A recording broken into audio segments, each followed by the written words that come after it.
Look at that. No wicked witches of the view had to step in and save President Biden when he went blank.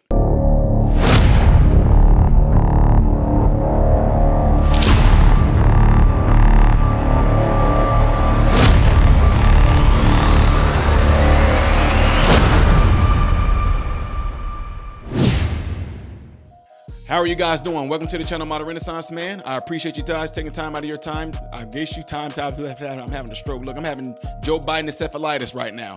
No, I appreciate you guys taking time out of your day to view my content. Make sure you follow me on all the platforms you see above and the ones below. And also, clicking this right here will allow my content to consistently be recommended to you. Last but not least, double check to make sure that you still are subscribed to the channel because people are being unsubscribed to the channel. All right, folks.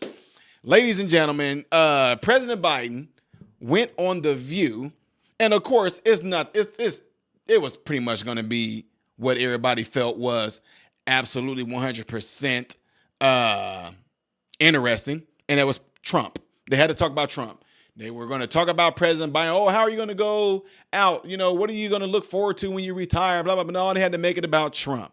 They had to. And it's a part in here while he's being interviewed rather, that he goes blank and they're going to step in and try to save him, as we all know. But anyway, it's something in here that I'm going to want you guys to pay attention to, and I'm going to point it out. But before we do that, check this out. President Biden appearing on The View just about an hour ago.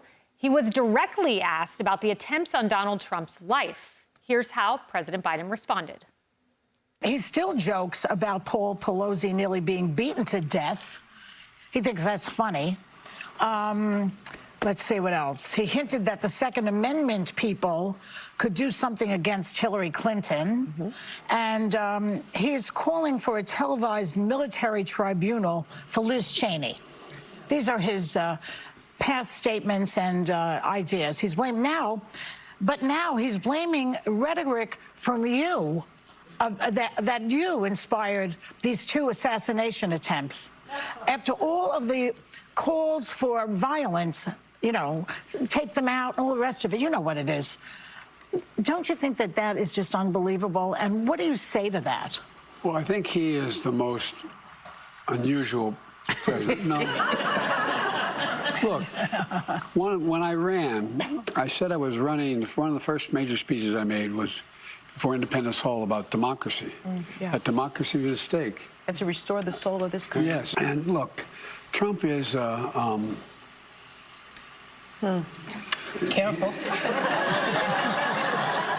there's not a lot of social redeeming value there.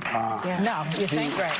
But here's the thing. He really does not believe in democracy and the guardrails that our system is set up for the abuse of power.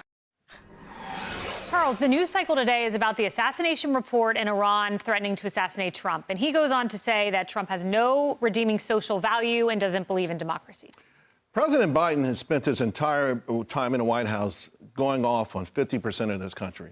He hates MAGA Republicans. Let's be honest about this. The vitriol, every time he opened his mouth, MAGA Republicans are such an extreme threat. The vitriolic anger and hatred from this president to half of this nation has been on full display, period. That is the bottom line. It's not even about President Trump. He hates anyone who ever voted for President Trump, and that's scary. That was Mr. Unity.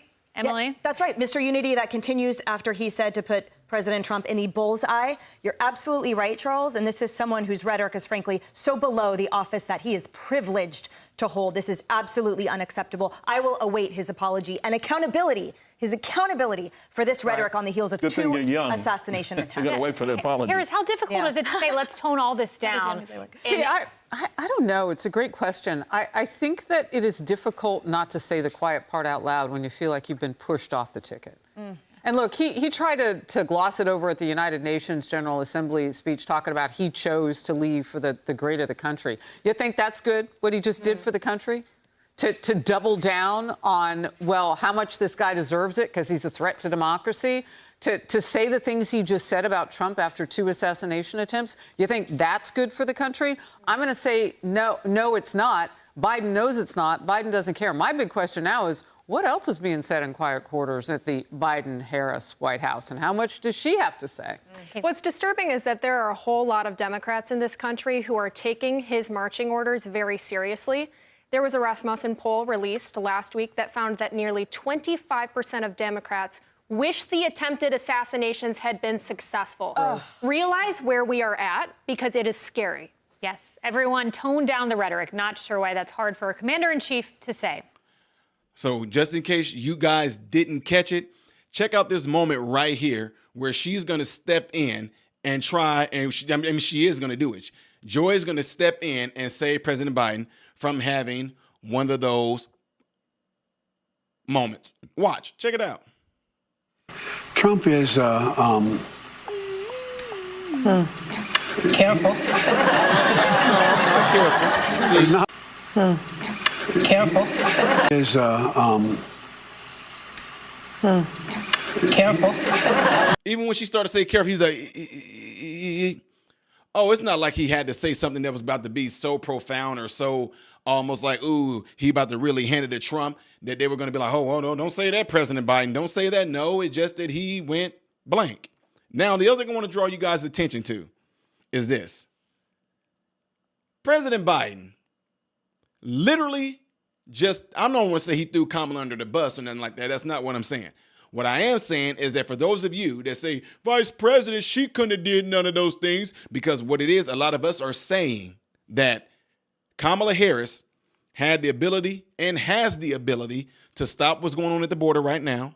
She has the ability to do a whole lot of things right now, but refuses to because she wants to get your vote first. She wants to make sure she has something solidified so she can continue to do nothing. And you guys say, no, President Biden had to. No. Not my words, his words. Check it out. And as vice president, there wasn't a single thing that I did that she couldn't do. And so I was able to delegate her responsibility on everything from foreign policy to domestic policy. Yeah. So again, I ask you, if Kamala Harris is going to do these so-called things that she promises to do, why hasn't she done them yet? Why is Kamala Harris still avoiding to talk out in the open and with the press? Why? She doesn't know. She needs a teleprompter like she needed it on Oprah. She can't tell you her policy. They tell you to, go online and look up Kamala Harris policies. No, we want to hear it from her. Trump talks about his policies all the time. We want to hear about Kamala Harris policies. Well, go online and read it. Since when, as a president, when they go around their campaign and they want you to vote for them, ever just tell you want to know what I'm going to do and what I plan to do, go online. Kamala couldn't even talk to you about it right now because she'll, okay, check it out. So we are going to do exactly what we set out to do, and that's to do the setting out that we planned on doing. And we're going to make sure when we do it, it's going to be done. And once it's done, we can say, I did it. Okay? Please. Anyway, y'all, don't forget, if you want to see the next video, it's going to be right up there. And if you want to see anything I've done in the past or things that's kind of related to the variety of this channel, go down here. I am Ty Smith, Modern Renaissance Man, hoping and praying that every last one of you have food, shelter, and clothing. And most of all, I pray every last one of you guys are in great health, mentally, physically, emotionally, spiritually. God bless you all through Jesus.